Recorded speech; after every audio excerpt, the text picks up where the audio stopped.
어떤 유치원에서 자모회의를 하는데요. 이 선생님들이 학부형들한테 종이를 한 장씩 나누어 준 겁니다.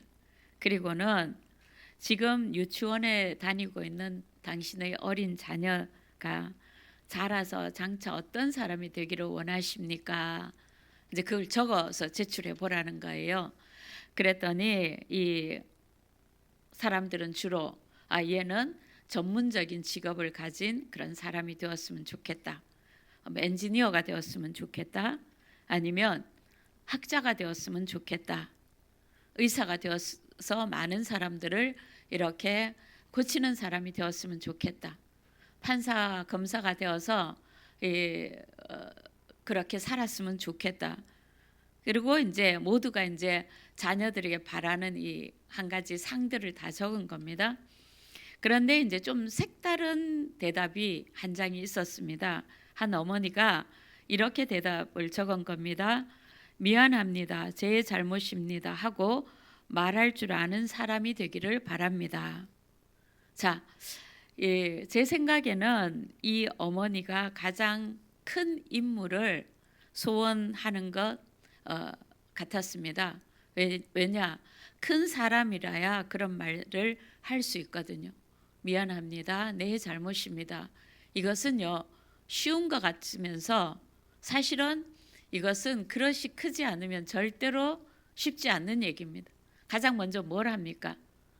이런 일 때문에, 이런 상황 때문에, 이런 여건 때문에, 누구 때문에 라고 우리는 그렇게 표현하지, 그 잘못이 얘기할 때 그렇습니다. 제 잘못입니다. 미안합니다. 이 얘기부터 하기는 어렵지 않습니까? 그죠? 오늘날 많은 쟁점들이 이 말 한마디 없어서 구구절절 얼마나 많은 사건, 사고와 파장들이 일어납니까? 근데 이 설교를 준비하고 오늘 아침에 어떤 일이 있었냐면 누군가가 저인데 그 얘기를 하시는 겁니다. 이 목사님이 약간 어떤 성향이 있는 것 같습니다. 근데 제 생각에는 그게 원래 아니었거든요. 왜냐하면 분명히 제가 뚜렷이 바라는 것이 이게 지향하는 것이 저인데 분명히 있기 때문에 저는 그렇지 않는데요. 그러고 제가 되돌아서서 문득 그 생각을 한 겁니다. 그렇게 보여졌다면 그럴 수도 있지. 내가 추구하는 게 그게 아니라 할지라도 그렇게 보여졌다면 전달하는 거나 표현하는 방식에 충분히 그럴 소지가 있었지. 그러면 한번 되돌아 봐야겠네. 이 마음이 드는 겁니다. 근데 이제 좀 당장은 좀 미안하더라고요. 왜냐하면 그 사람하고 대화할 때 그럴 수도 있겠네요 라는 대답을 못 해준 거예요. 그게 좀 마음이 걸리더라고요. 자, 우리가 좀 그런 사람이죠. 근데 중요한 것은 지금 뭐냐 하면은 아이를 바라볼 때 어떤 마음으로 바라보느냐는 겁니다. 그거에 따라서 아이를 대하는 모든 선택과 태도가 달라지는 거예요. 그냥 무엇을 하는 사람이 되기를 바라면은요, 우리는 아이가 적당히 거짓말하고 적당히 핑계대고 적당히 누구 탓을 하고 자기의 잘못을 인정 안 할 때 그 부분을 중요하게 보지를 않는 거예요. 그렇잖아요. 그래서 그런 사람의 인품으로 자라게 되는 거예요. 근데 그것을 중요하게 여기는 사람은요, 그 부분을 계속 다듬어 주기 때문에 아이는 큰 그릇의 사람으로 자라지게 되어 있는 거죠. 그렇지 않습니까? 그러니까 부모가 아이를 바라보는 그 눈길, 중요한 포인트에 따라서, 그렇죠? 우리가 무엇을 아이들에게 바라보느냐에 따라서 그렇게 커져가는 거죠. 그런 생각이 좀 들었습니다. 자, 마음의 중요함, 그 마음의 태도의 중요함, 이것을 지금 이야기를 하는데 오늘 본문의 사실은 본문은요, 핵심이 뭐냐 하면은 사실은 가난한 과부가 헌금함에 2렙돈을 헌금하는 헌금 이야기입니다. 근데 이것을 헌금 이야기로만 보기에는 앞뒤 문맥이 조금 다르다는 거죠. 무슨 말이냐 하면 지금 20장 읽었던 45절에서 47절에는 이 지도자들의 외식에 대해서 이야기를 하고, 그 다음에 이 가난한 과부의 2렙돈 헌금 이야기를 하시고 바로 주님은 그 다음에 이어지는 본문에서 무슨 얘기를 하시느냐 하면 세상 마지막 때의 심판에 대한 얘기를 하신단 말이죠. 그러면 지금 그 사이에 있는 21장의 가난한 과부의 두 렙돈의 이야기는 단지 헌금 이야기가 아니라는 것을, 이 헌금을 통해서 주님이 말씀하시고 싶은 포인트가 따로 있다는 것을 우리는 좀 추측을 할 수가 있는 것이죠. 그렇죠? 그러니까 차라리 오늘 본문 21장 1절부터 4절을 빼버리고 21장 그 다음에 이 심판 마지막에 멸망 부분을 연결시키면 있죠. 훨씬 본문이 매끄럽습니다. 근데 이게 쑥 들어가 있는 거예요. 오늘 본문이. 자, 한번 보십시다. 21장 1절부터 2절을 보면은요. 여기서 되게 이렇게 되풀이되는 게 보시고라는 단어입니다. 예수님께서 눈을 들어 이제 부자들이 헌금하는 걸 보시고, 그리고 또 가난한 과부가 헌금하는 것을 또 보시고, 이렇게 돼 있는 것이죠. 그렇다면 이 말은 무슨 말이냐 하면 다른 사람들은 그냥 옛사로 지나가는데 유독 예수님의 눈길을 사로잡고 눈길이 주목하게 만드는 그 일들이 지금 헌금함 앞에서, 연보교 앞에서 지금 벌어지고 있다는 거죠. 원래 예루살렘 성전에 들어갈 때 그 성전에는요, 이 13개의 연복계 헌금함이 쫙 양쪽에 있습니다. 한쪽은 7개, 한쪽은 6개, 이렇게 줄이 쫙 서 있습니다. 그러면 한쪽은 뭐냐 하면은 7개는 성전 세는, 모든 이스라엘 백성이 내야 되는 성전 세를 내는 연보함입니다. 그리고 또 한쪽 줄은요, 한 켠에 있는 거는 바로 우리로 말하면 감사헌금, 자유로 감사헌금 하잖아요. 그런 낙헌제를 내는 연보함입니다. 이 두 개가 이렇게 7개, 6개, 13개의 연보함이 성전 입구에 딱 있는 거거든요.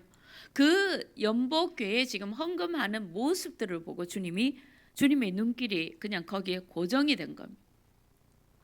우리 가만 보면은요, 주님하고 제자들이 같이 다니는데 이 주님이 유독, 제자들은 못 보는데 주님의 눈길과 마음이 그냥 쏟아지게 사로잡는 사건들이 좀 있죠. 그렇죠? 이 사건도 지금 그런 사건인 거죠. 그러면 주님께서 뭘 보시는 겁니까?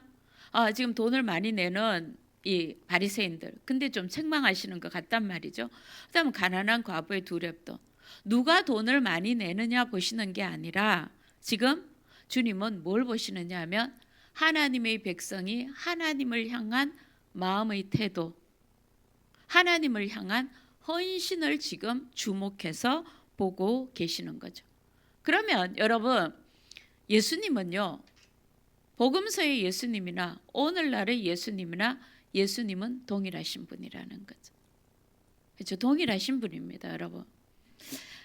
제가 처음 교회에 왔을 때, 저는 이제 성인이 돼서 교회를 다녔는데, 그때에 제가 그렇게 따르고 싶지 않았던 집사님임에도 불구하고 그분이 저에게 가르쳐 준 것, 그래서 잊혀지지 않는 것, 그거는 뭐냐 하면 예배 드릴 때에 몸가짐과 마음가짐이었어요. 그리고 그 집사님이 실제로 제 이웃에 살았는데 그 집 아이들에게 새 옷을 사줍니다. 그러면요, 지금 입지 말고 주일날 갈 때 입어. 그래서 항상 주일 예배 갈 때 아이들은 잔치집 가듯이, 그리고 그 집사님도 이 교회 갈 때는 제일 예쁘게 화장하고 제일 예쁜 옷을 입고 그렇게 가시는 그 모습. 그럼 그게 과연 뭘까요? 저는 그게 참 좋아 보였거든요. 왜 좋아 보였느냐? 제가 주님을 만나고 사랑하고부터 더 좋아 보였습니다. 이유가 뭐냐 하면 진짜 주님을 만나러 가는 거거든. 그냥 어떤 무슨 행위를 하러 가고 어떤 예식을 하러 가고 그게 아니거든요. 그냥 출근 도장 찍으러 가는 게 아니거든요. 그러니까 내가 지금 주님을 만난단 말이죠. 근데 내 마음이 주님을 사랑해요. 주님이 나를 지극히 사랑하세요. 그래서 그런데 나도 주님을 사랑해요. 그러니까 우리가 사랑할 때는요, 잘 보이고 싶잖아요. 예쁘게 보이고 싶죠? 잘생기게 보이고 싶죠? 그렇죠? 가급적. 그 마음이 주일마다 새롭게 되어졌을 때에 우리가 예배라는 것은 주님께 초점을 맞추는데요. 분주한 그 속에서 초점을 맞출 때에 그때에 우리의 마음이 준비할 때부터 달라지는, 그 집사님에게 또 배운 게 뭐냐 하면 이거였습니다. 매일 월급 타면요, 이 새 돈으로 바꾸는 거예요. 그리고 아이들에게 새 돈으로 바꿔줍니다. 그러고는 봉투에 딱 넣어서 따로 다 준비를 해놔요. 헌금용. 그래서 그 돈이 1,000원이든지 10,000원이든지 항상 새 돈으로. 헌금은 언제나 새 돈으로. 요즘 뭐 계좌이체하니까 뭐 새 돈이 가리람이고. 근데 어찌 됐거나. 근데 저는 아무것도 몰랐거든요. 근데 종교심이었겠죠. 그게 좋아 보였던 게. 그런데 제가 주님을 만나고 나니까 정말 그게 뭔지를 알겠는 거예요. 그게 고백이었습니다. 그렇죠? 우리 교회는 서로, 저는 그 서리 집사님에게 배웠거든요. 어떻습니까? 우리는 그렇게 서리 집사님이 새 가족에게 그런 거 가르칩니까? 이게 이제 뒷모습을 보고 따라간다는데, 뒷모습은 내가 멋대로 하더라도 내 뒷모습 보고 따라오는 그게 아니에요. 구체적인 나의 신앙 고백, 나의 신앙에 대한 구체적인 실천이 있을 때 그거 보고 따라오는 거지, 향기도 없는데 무슨 뒤통수의 향기가를 보고 따라오겠습니까? 그렇지 않습니까? 그렇죠? 그렇게 했더니 그냥 저는 그렇게 하는 거야 하고 이 유치부 때부터 우리 애들이랑 같이 준비를 했거든요. 했더니 커서도 그렇게 하더라고요. 근데 다 컸는데도 지금 자기들 헌금용은 따로따로 이렇게 월급 딱 타면 이렇게 준비를 하는 걸 보거든요. 그렇게 해야 된다 말한 적은 없었던 것 같아요. 지금 이걸 보니까 그 생각이 문득 나네요. 자, 지금 예수님이 주목하고 계신 것은 너 얼마 내니가 아니라 네 마음은 무엇을 향해서, 누구를 향해서 고백하고 있니? 지금 이거거든요. 그렇죠? 그 예수님이 지금도 동일하신 분이라는 거죠. 우리는 자주 예수님을 이 성경책 가운데 가둬두는데요. 아니에요. 그분은 살아계십니다. 하나님 살아계십니다. 아멘? 아멘이 안 나오시네. 저만 살아계십니까? 살아계십니다. 예수님은 살아계시고 우리와 함께 하십니다. 주님이 우리와 함께 한다는 걸 매번 좋아하고 즐거워하면서 이런 부분은 싹 빼버리잖아요. 그렇잖아요? 오늘 이 본문은 되게 쉽습니다. 그럼에도 불구하고 우리가 진짜냐라는 이 답을 할 때는 쉬운 본문이 아니라는 거죠. 그렇죠? 종교개혁자 칼빈이 이렇게 얘기했습니다. 이런 말을 남겼죠. 교회가 돈 이야기를 많이 하는 것이 문제가 아니라 바르게 하지 않는 것이 문제라고 했습니다. 찰스 스펄전 목사님은 또 이런 얘기도 했죠. 나는 주머니가 회심하지 않는 사람의 회심을 믿지 않는다. 이 말은 무슨 말이냐 하면 뭐냐 하면 정말 한 사람이 회심을 했다면은, 회심한 그리스도인이라면 돈에 대한 태도는 반드시 바뀌게 돼 있다는 거죠. 그렇죠? 변화되지 않을 수가 없다는 거죠.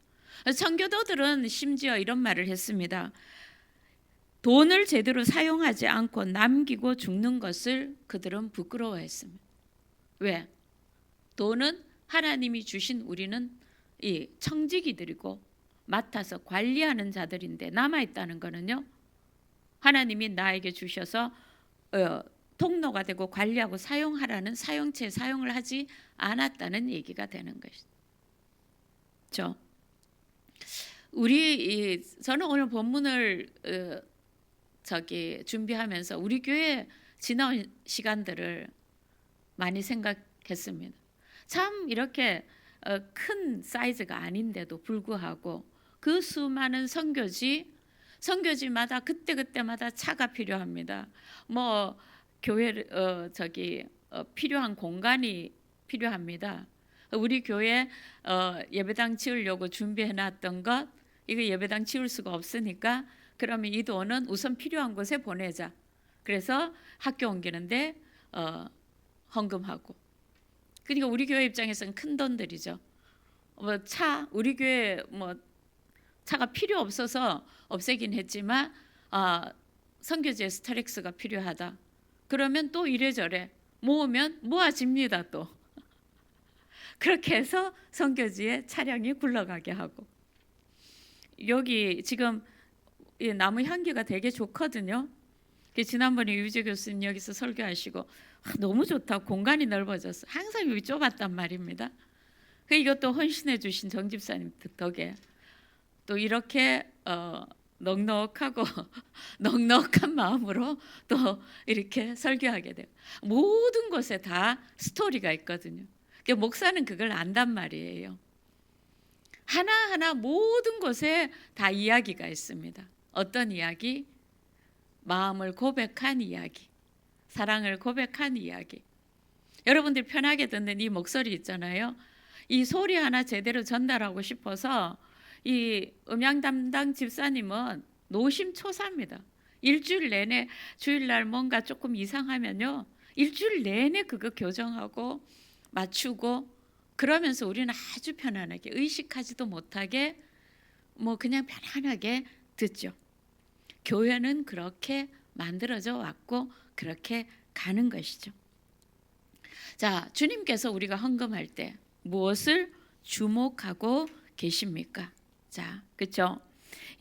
제일 먼저 주님께서 먼저 무엇부터 얘기하시느냐 하면 20장 45절부터는요. 46절 47절에 긴 옷 입고 다니는 것을 원하고 시장에서 문안 받는 것을 원하고 회당의 높은 자리 잔치의 윗자리를 좋아하는 서기관.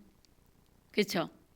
주로 서기관들에 대해서 종교 지도자들에 대해서 이야기를 합니다. 근데 이 사람들은 누구냐 하면요. 그냥 서기관이라서 바리새인들이라서 주님이 이렇게 책망하시는 게 아니고 47절을 보면요. 그들은 과부의 가산을 삼키며 외식으로 길게 기도하니 그들이 더 엄중한 심판을 받으리라.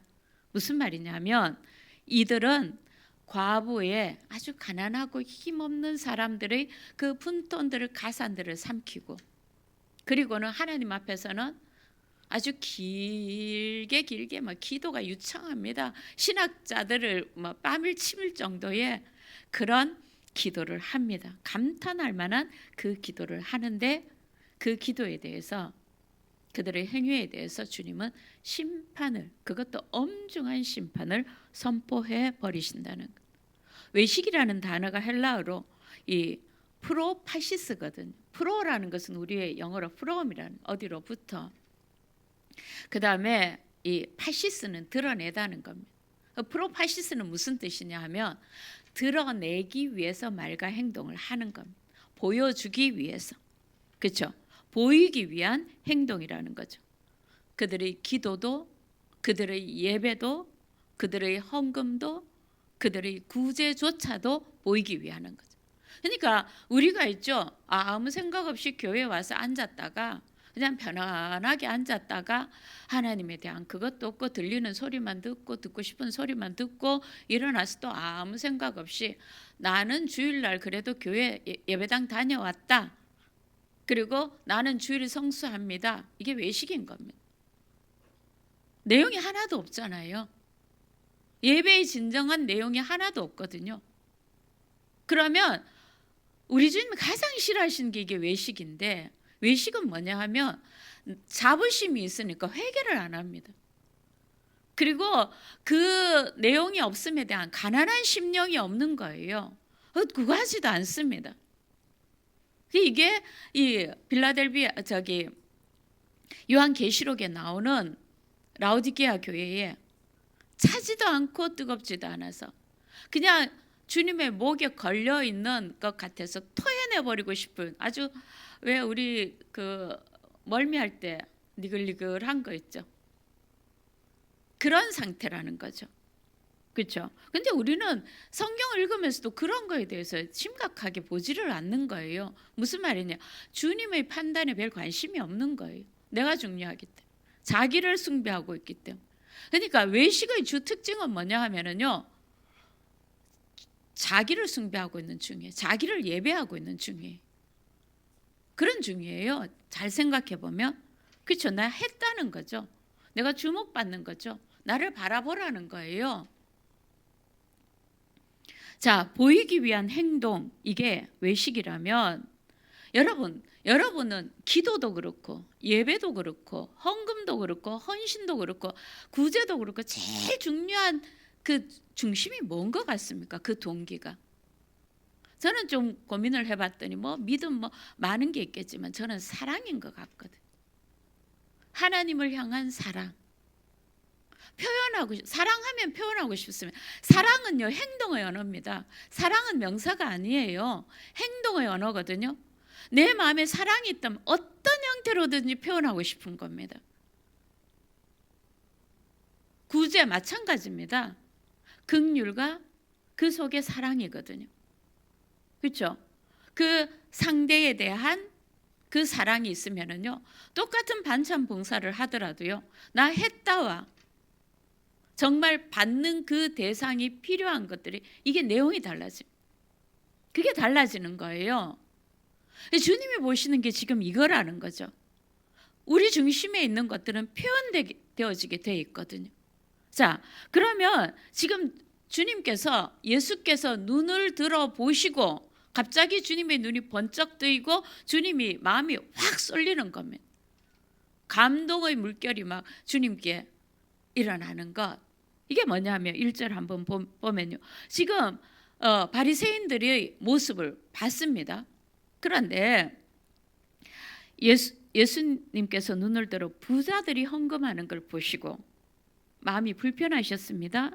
그 다음에 또 두 번째 가난한 과부가 2렙돈을 넣는 것을 보시고 자, 이 헌금의 동기가 그렇죠?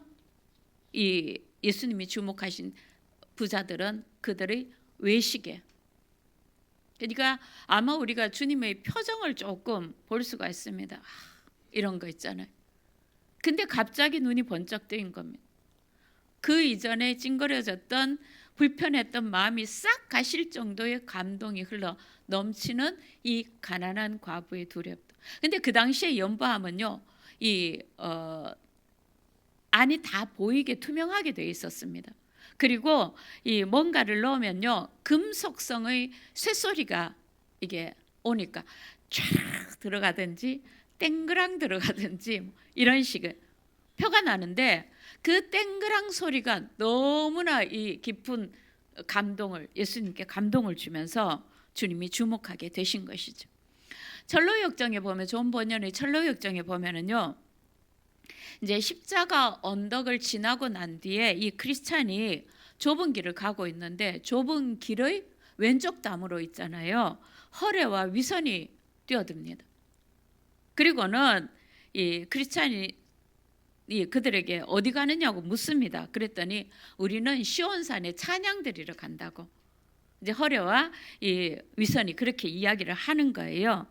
그래서 크리스찬이 근데 너희들은 좁은 문도 통과하지 않았고 십자가 언덕도 통과하지 않았는데 않았지 않냐. 좁은 문을 통과해서 좁은 길을 따라가야지 이렇게 담벼락 타고 들어와서 이거는 아니지 않냐 하고 크리스찬이 지적할 때 이 허례와 위선이 뭐라 하느냐 하며 가는 곳만 제대로 가면 되지 않냐고.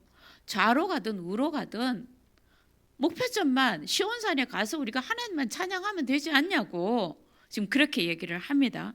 그렇죠? 시온산에 가기만 가면 되지 않느냐고. 그러면 허례와 위선이 크리스찬에게 그래 우리 다 시온산을 향해 가는데 너랑 나랑 다른 게 뭐냐고 이렇게 질문을 하거든요. 이게 이제 우리가 예배에 참여하는 모습, 헌금하는 모습, 구제하는 모습 이거와 너무나 다를 바가 없다는 것이죠. 근데 이제 허례와 위선이 결국은 어디로 갑니까? 철로역정 읽어보신 분들은 이 순례길에서 머지않아서 위험과 멸망이라는 곳으로 사라지게 되는 것이죠. 그렇죠? 그들은 좁은 문을 지나지도 않았고 십자가 언덕을 통과하지도 않은 사람들이었습니다.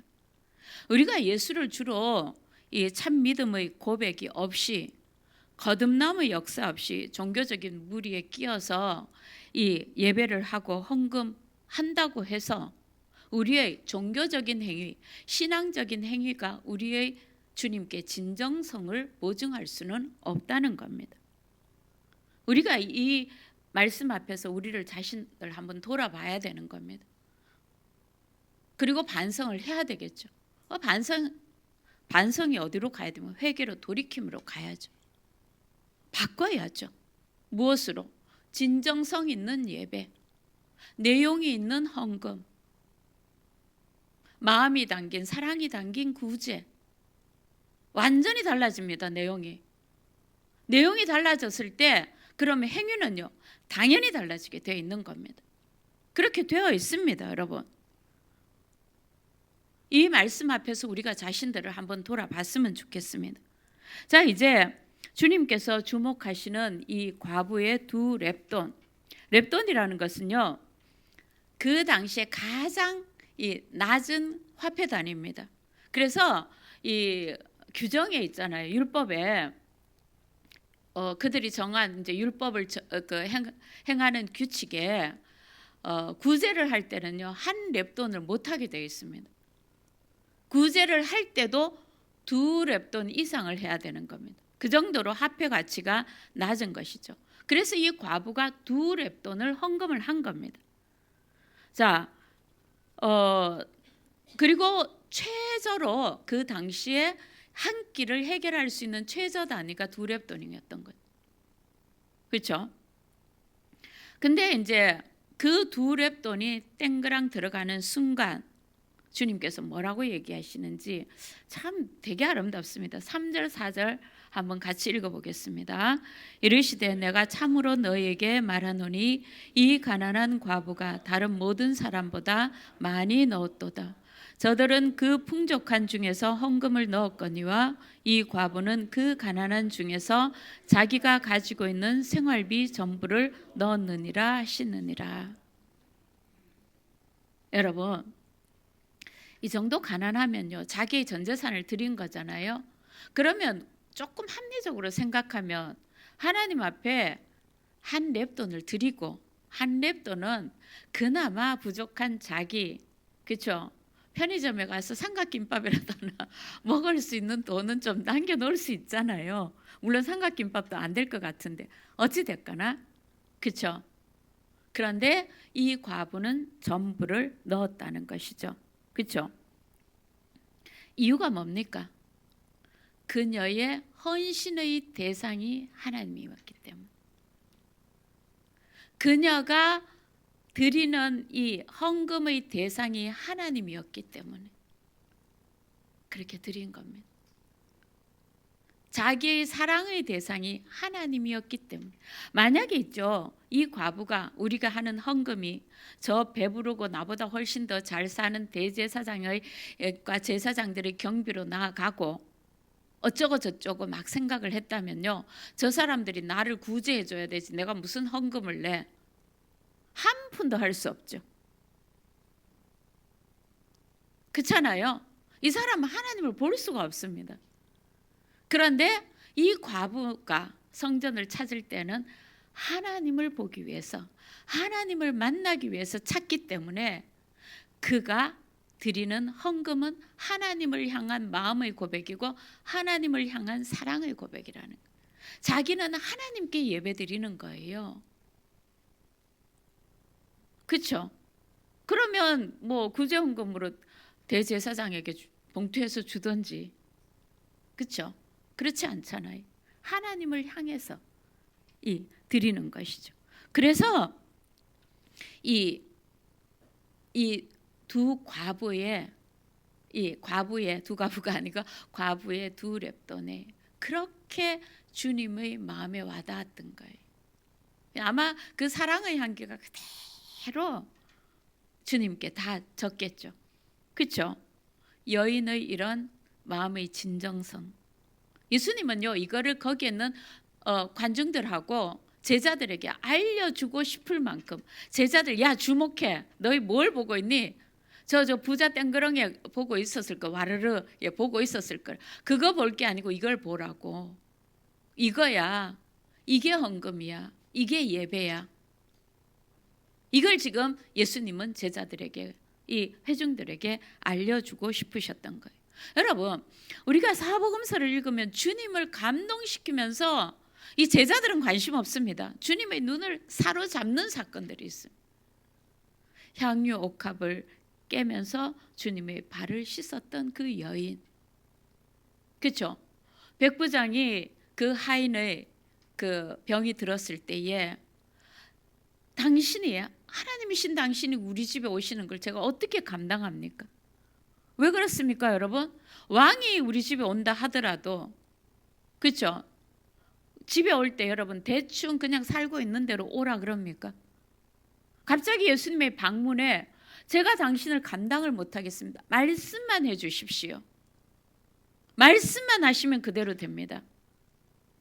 그러니까 예수님이 감동하신 것은요, 하나님을 향한 그 마음, 하나님을 하나님답게 대하는 그 사람들의 믿음에 주님은 감동하시는 겁니다. 우리가 행하는 모든 것들이 똑같습니다. 너나 할 것 없이 다 똑같이 합니다. 똑같은 행위지만 똑같은 그 행위 속에서 주님의 감동이 있다는 거예요. 주님의 마음을 정말 주님이 보좌에서 벌떡 일어나 천국에 있는 사람들 다 모아서 여기 봐 여기 봐 할 정도의 그 사건들이 이렇게 있다는 겁니다. 동일하신 주님이라면요, 그 당시에 회중들과 제자들에게 이리 와서 주목해봐 하고 소개하고 이 대대손손 예수 그리스도를 믿는 사람들에게 소개하는 이 내용이라면, 지금 현재 이 사건이 일어났을 때 주님은 천국에 있는 모든 믿음의 사람들, 천사들 다 불러서 보여주실 거 아닙니까? 그런 거 생각하십니까? 생각하시면서 예배드리고, 생각하시면서 헌금하시고, 생각하시면서 구제하시고, 생각하시면서 교제하십시오. 그러면 우리의 일상이 예배가 된다라는 말은 그 가운데서 이루어지는 겁니다. 우리가 예수의 향기가 된다라는 그 말은 바로 그 마음이 부지불식간의 행동과 표정에서 나올 때의 향기가 되는 겁니다. 향기 타령한다고 향기가 되는 게 아니에요. 그렇죠? 하나님을 향한 믿음과 신뢰와 그 사랑. 나의 하나님은, 그렇죠? 나의 하나님이어야 되는 겁니다. 그렇죠? 이 자신의 그 과부들을 착취하고 가난한 자들을 착취하고 그리고 많은 헌금을 드리고 과시했던 당시의 부자들, 기득권자들, 그렇죠? 그들에겐 도저히 읽을 수도 볼 수 없었던 그 진정성을 주님은 이 과부에게서 보신 것이죠. 그리고 얘기하십니다. 실제로 이 과부가 가장 존귀하고 그리고 더 많은 헌금을 드렸다. 저는 이 부분을, 주님의 말씀을 듣고 이 생각이 들었습니다.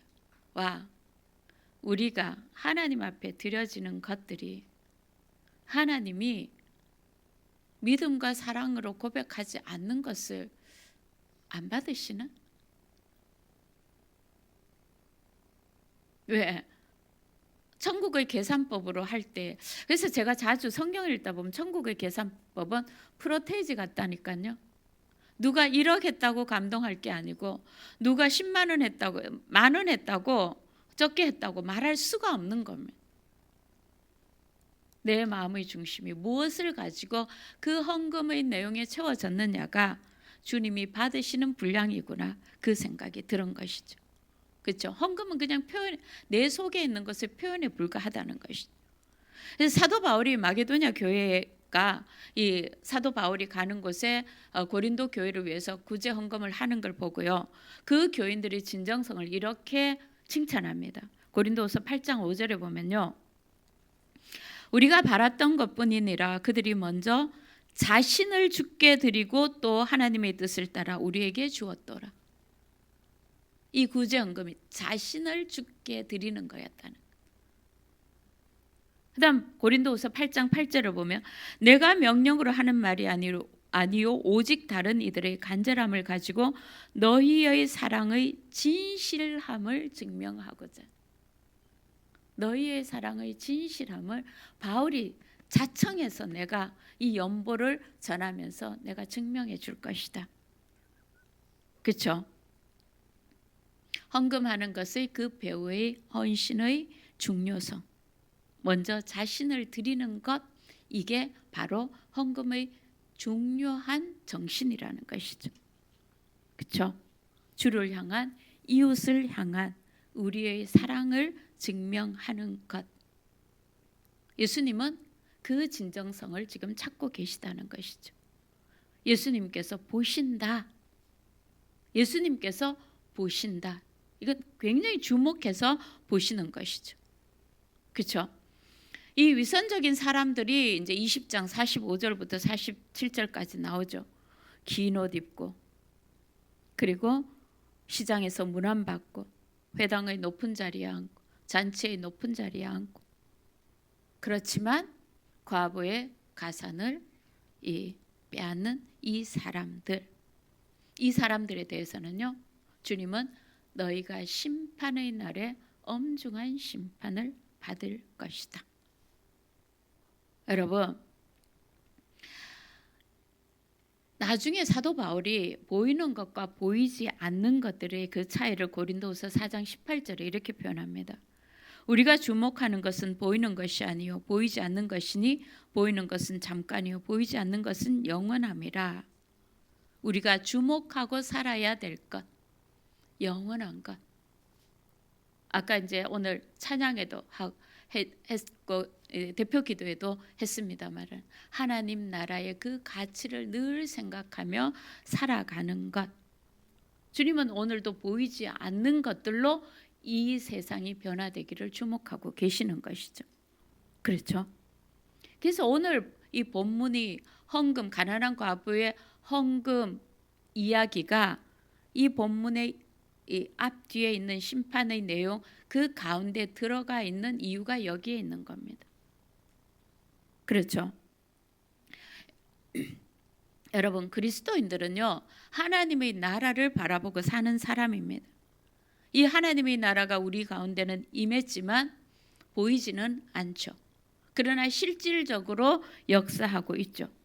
그래서 사도 바울이 로마서 14장에서 하나님 나라의 본질은 먹고 마시는 것이 아니라 의와 희락과 평강이라고 말씀하고 있잖아요. 그죠? 그럼 여러분, 의가 보입니까? 그런데 우리는 얼마나 의를, 공의와 정의를 사모하고 살아갑니까? 그래서 그 공의와 정의를 이루기 위해서 헌신하고 또 헌신하는 그 사람들이 얼마나 귀중합니까? 그 의가 보이지 않기 때문에 그 불철주야로 헌신하는 그 사람들의 헌신이 보잘것없는 겁니까? 그렇지 않지 않습니까? 우리가 있죠. 우리 사회의 기쁨이 좀 더 넘쳐가기 위해서 우리 속에 보이지 않는 그 기쁨을 전파하는 사람이 크리스찬들이 되면 얼마나 좋겠습니까? 그렇죠? 보이지 않지만 그 자유가 예수 그리스도 안에서 우리를 자유케 하신 그 자유가 조금 더 넓혀져 가면 얼마나 좋겠습니까? 주기도문에 예수님이 가신 그 핵심 그 말씀이 있죠. 주 나라가 임하시오며 하나님의 그 통치의 나라가 임하시오며 의와 평강과 희락의 그 나라가 이 땅에 임하게 해달라는 기도 아닙니까? 그럼 누구를 통해서? 의와 희락과 평강이 이미 임한 그 사람들을 통해서. 그렇죠? 그러면 이렇게 봤을 때 하나님을 향한 헌신은요, 하나님 나라의 가치를 가지고 모든 일들을 행해 나갈 때에 그 일들은 하나님을 향한 헌신이 되는 것이죠. 그렇죠? 여기에는 말이 많을 수가 없습니다. 그냥 살아가는 것이죠. 이 백범 김구 선생이 이런 글을 남겼습니다. 내가 원하는 우리나라. 왜 이렇게 이분이 크리스찬이셨거든요. 이런 분들의 귀중한 정신들이 정치적으로 왜곡되고 이상하게 쓰여지는데 너무 마음이 아픈 거예요. 이렇게 말씀하십니다. 내가 원하는 우리나라. 나는 우리나라가 세계에서 가장 아름다운 나라가 되기를 원한다. 가장 부강한 나라가 되기를 원하는 것이 아니다. 내가 남의 침략에 가슴이 아팠으니 내 나라가 남을 침략하는 것을 원하지 아니한다. 오직 한없이 가지고 싶은 것은 높은 문화의 힘이다. 문화의 힘은 우리 자신을 행복하게 하고 나아가 남에게 행복을 주겠기 때문이다. 인류가 현재 불행한 근본 이유는 인의가 부족하고 자비가 부족하고 사랑이 부족한 때문이다. 이 마음만이 발달하면 인류가 다 평안히 살아갈 수 있을 것이다. 인류의 이 정신을 배양하는 것이 오직 문화이다. 결국이죠. 백범 선생이 말하고 싶었던 것은 하나님 나라의 문화였습니다. 하나님 나라의 가치를 위해서 헌신하는 나가는 사람들을 통해서 만들어지는 그 문화. 그렇죠? 그래서 백범 선생이 죽기 전까지 손에서 놓치지 않았던 것이 성경이었습니다, 여러분. 성경을 붙들고 하나님이 나라를 이루기 위해서 이 나라에 헌신했던 분들을 이 이데올로기와 정치하는 사람들이 자기들 이 도구로 사용해서 짝짝 갈라놓는데, 그런데 편성하지 마십시오, 여러분. 진정한 청지기가 바로 하나님 나라의 가치에 헌신하는 사람들이거든요.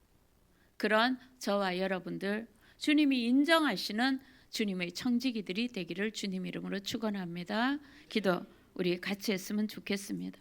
오늘 주신 이 말씀을 자기들에게 적용해보고 정말 내가 하고 있는 그 일들이 정말 내용이 주님을 향한, 주님의 나라를 이루기 위한 그 가치를 향한 일들이었는지, 아니면 그냥 정말 아무 생각 없이 내용도 없이 형식만 따랐던 것인지, 만약에 그랬다면 우리가 이제 돌이켜서 그 내용을 담는, 그 내용이 표현되어지는 형식들이 되었으면 좋겠습니다. 기도하겠습니다.